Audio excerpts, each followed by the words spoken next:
أعوذ بالله من الشيطان الرجيم. بسم الله الرحمن الرحيم.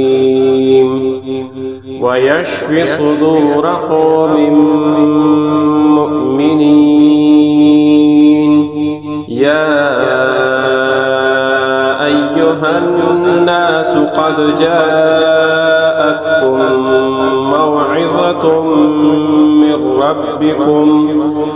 موعظة من ربكم وشفاء لما في الصدور.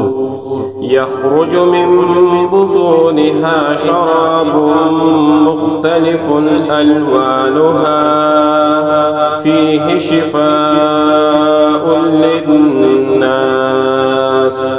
وننزل من القرآن ما هو شفاء ورحمة للمؤمنين. وإذا مرضت فهو يشفين. قل هو للذين آمنوا هدى وشفاء